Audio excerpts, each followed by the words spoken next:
Hey, it's old Bob. Yep, I'm still white. Well, it seems crazy. I want to make some commentary on the current world situation. And being white, I have all authority to speak about this. Not because I'm privileged, but because I'm a person, and people have opinions, people have feelings, people have perspectives. And from my perspective, for me, I'm 63 now. I'll be 64 next year, if Lord willing. But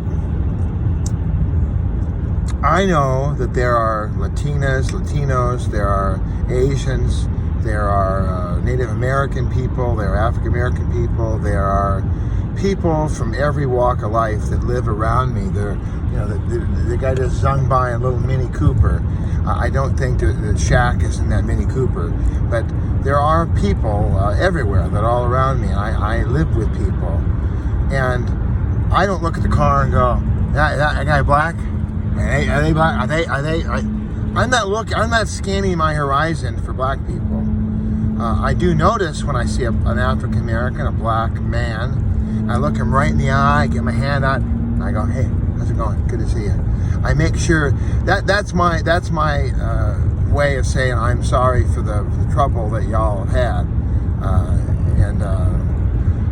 because I know that people, from my perspective, before all this nightmarish business has been happening, that a lot of times people would see a black man and go, starts freaking out like every black man's there to beat the crap out of him, and that ain't gonna happen. I mean, that's my thought today is very simple, that this whole idea that because I have a certain lack of pigment in my skin, that suddenly I am responsible. It's my fault. I pull up my bootstraps. I'm not responsible for people's bad decisions.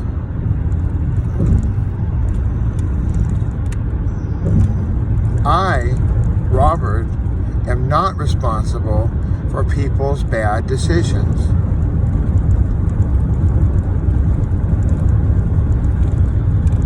If somebody zings by me at 100 miles an hour and crashes their car and rolls over and burns and takes out a pigeon, I don't need to take a knee and oh my God, no.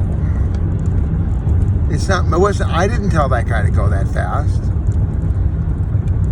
The guy that's down at the county jail right now because he did something. I don't think there's anybody at the county jail right now because they're not arresting anybody for anything. You have to work pretty hard to have law enforcement on your backside today. It just doesn't happen. I mean, nobody's being held accountable for nothing, it seems like.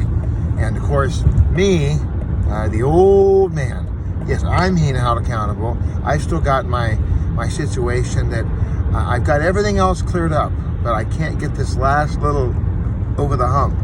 But I'm responsible for my choices, for my actions, for what I'm doing. So I'm looking at my speedometer. I'm following the speed limit. I'm not throwing any out the window.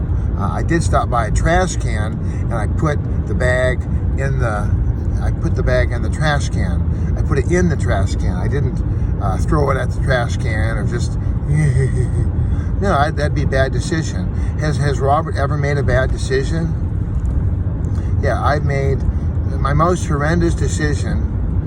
Was made in about 1990, and it was a period of time where it was very, very bad. And I'd made a good decision right after that, and I made good decisions since then. But that period of time, it was a couple weeks of just not good decisions being made, and I still feel the repercussions. I still feel the vibration of regret all these years later. And but what about What about all of these black men who are being shot by police? There are a few black men that have been shot by police, but I don't know of any police officer. I've never seen any video that ever shows, what do you say there, Friday? Can we go get some black men? I mean, I don't see anybody who is, let me turn off these lights. There we go, okay. I don't see any evidence that the police are out to get black men. I saw a videotape in Pasadena, and they were pulling this guy over, and it turned out he didn't have a license. He was suspended.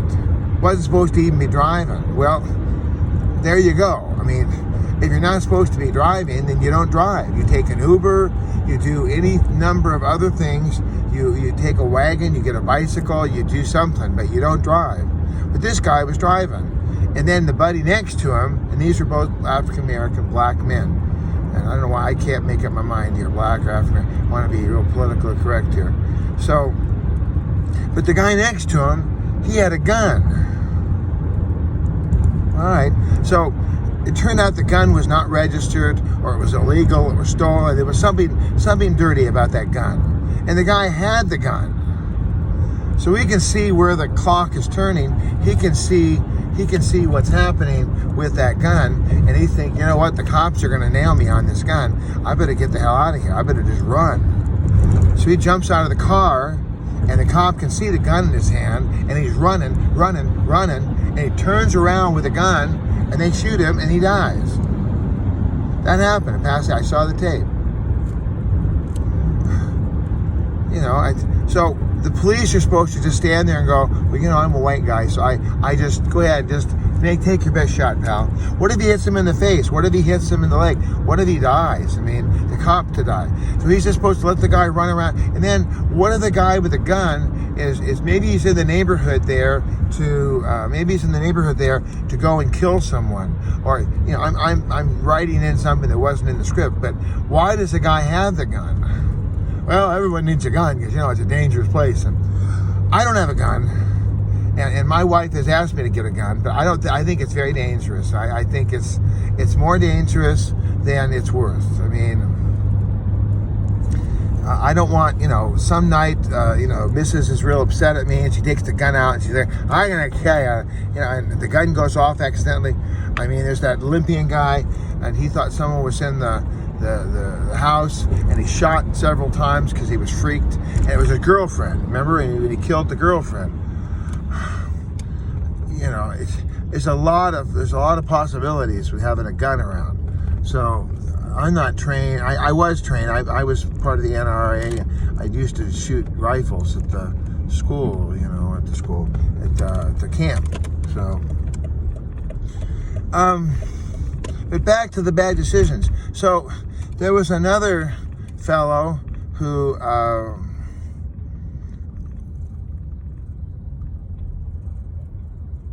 why are you being stopped by the police? That's a good question. I'm always wary of the police. I mean, I was an old white guy. I'm still freaked out about the police.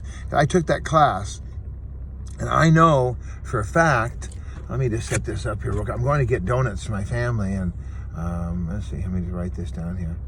All right. All right, ready? Oh, God, okay. All right, I don't want to go invisible. No, I just want to just get to the, here we go. Okay. Donut Man, Glendora. All right, the Donut Man, here we go. So I'm got that. Okay, so it's telling me where to go. I'm going to be getting this together here. Okay, baseline. Route 66. Okay, so I'm almost there. So I got that going at the red light. So now it's a green light. Now we're on our way. Used to take Amy and Mike out this way. We had a theater class. So if I'm not responsible for bad decisions that are made, by other people, black, white, Latino, Asian, whatever, then why would I feel guilty? Why would I be like, oh, I'm so... Now, I can feel empathy. I can feel heartache. I can feel a sense of, I just feel horrible. And I do sense that. You know, George Floyd, he was high on drugs. He had held a gun to the pregnant stomach of the woman.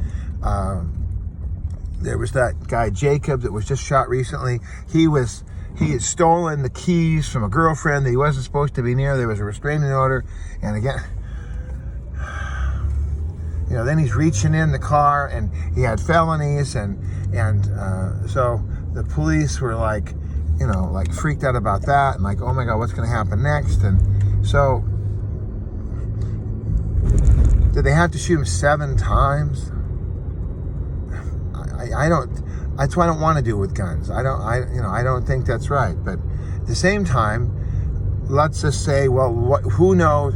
You know, they knew he had weapons. They knew he was a felon. They knew he had just violated he'd already wrestled. I mean, all these things they already knew. So do they just sit back and go, okay? Well, how many men have killed their children? You know, he's pissed because he went to his girlfriend's house. He got his kids. He took the kids. He got the keys, took the kids. And so he's got these children in the car, these 3 children in the car, and he's reaching for a weapon. Who knows what he's going to do with a weapon? We don't know the future. Now we know, oh yeah, he's dead. They shot him 7 times, and the police ought to feel horrible, and we all ought to be on a knee, and oh my God, let's tear the world up.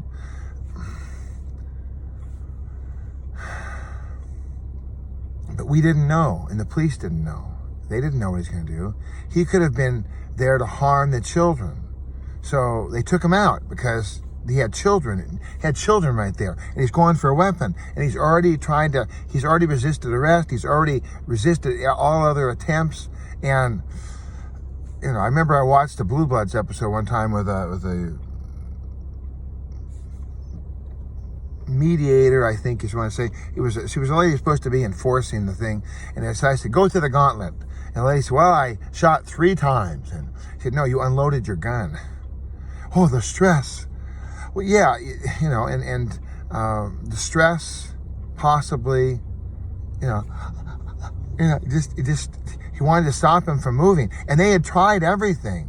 You've all been there. We've all been there. Where we're just like, I just wanted to stop. You know, and the guy's not stopping. He just keeps moving. Like, he's like the Terminator. Remember the Terminator? That guy kept coming forward. And they just stop, you know? And so the amount of bullets is excessive, obviously. The fact they shot him maybe was unnecessary. But the fact is that man made bad choices. Yeah, I had a restraining order against me. My first wife, she had a restraining order against me. I never broke the restraining order. I never went to the door. I never tried to grab my kid. And oh my God, him and the kid. I don't know. It's been like 30 years. I've never once violated that restraining order. I've never gone to the door. No, I just, well, now it's been 30 years. I mean, there's no restraining order now after 30 years. I mean, that's crazy. It was a very, very bad time, as I say, a very, very bad time. And my point is that I've made good choices. I don't make perfect choices, but when it comes down to the rubber meets the road, I choose as best I know how before the Lord, in Jesus' name, to make a good choice, to make good, solid, safe, healthy choices. Sometimes my wife's mad at me. No, not you, Bob. Yeah, my wife's really angry at me sometimes. And she gets really like, just get out, go. You know, I feel like, remember, if you don't know Laurel and Hardy, go watch Laurel and Hardy. Stan Laurel, Oliver Hardy, and the skinnier guy, that feels like me sometimes. Just like,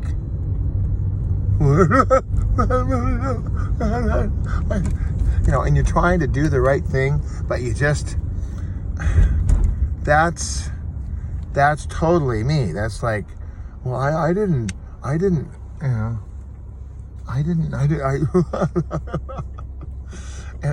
you just don't know. You just don't know. You don't know what did I do? What did I say? How did I mess up? You know, and then, he would say, well, then there's another fine mess you've gotten us into. You know, he's a lot of times it wasn't you know, Stanley's fault. It wasn't Stanley's fault. It wasn't Stanley's fault. It was just circumstance, or Oliver. Oliver made a problem. Oliver had a mistake. This is a really weird area. I'm trying to go to this Donut Man place, and I don't know. I'm really like, I'm kind of. I guess I'm not going the right way here, but that's okay. We'll go together. I guess once I've been there, I'll know. I'll know what it looks like. I'll be like, I know where the Donut Man is, Glendora. But I don't know now. But I want to get this out of the way because one of my brothers from the lodge said, these are the greatest donuts. Oh my gosh, you got to go get these donuts. They're really, really good. And so, you know, it's a classic. It's a history. All right, I'll do my best. All right, and then I'm going back this way. I guess I'll go in this way like this. And all right, I don't know what I'm doing here. I don't have any idea. And then this is not it. No, so I got to go back this way. It's a very strange little, built years ago. They don't have any, they have all these driveways right at the corners, so it's just not right anymore. All right, let's see if we can. All right. I wish I knew. I don't have any idea. Seemed like it'd be pretty easy to find, you know. But no, I'm at O'Reilly's. O'Reilly's. I may have to get off the phone here, but I think I made my point that if someone else, whether they're Asian, Mexican, black, if somebody else makes a bad choice, if they're involved with law enforcement, they resist, and they fight, and they scream, and they go crazy, and they go berserk, and they have guns and weapons, and they're running away. That's not my choice. There was a guy last night that was shot, and this is the guy that shot he killed the man just right there on the street. We found one, and boom, boom, boom, and he shot him dead, and he was on TV interviewed. Yeah, it was me. I shot him. I had to shoot him because I thought maybe he might shoot somebody. And now I just saw the newsreel, and it said that he was shot. Well, he's a white guy, and he was shot. Well, police officers, you know, these are men and women who go out every morning, and they risk their lives. We don't know what most officers don't shoot their guns, but if you do shoot your gun, there's got to be a reason. It can't just be like, you know, just shooting people. It's not like the Schindler's List. Remember the guy who was looking out the window, and it's not that. I mean, there's always, because, you know, this guy doesn't want to go to jail, and if there's a bad shooting, the guy's going to jail. He's going to be charged with murder. That's it. You know, there's no ifs, ands, or bugs about it. He's gone. So, all right. Well, I love you. I got to run. Give me a call. 213-713-8954. Make good choices. Be good. Do good. Do good. Do right. Don't mess up. Love you. Bye.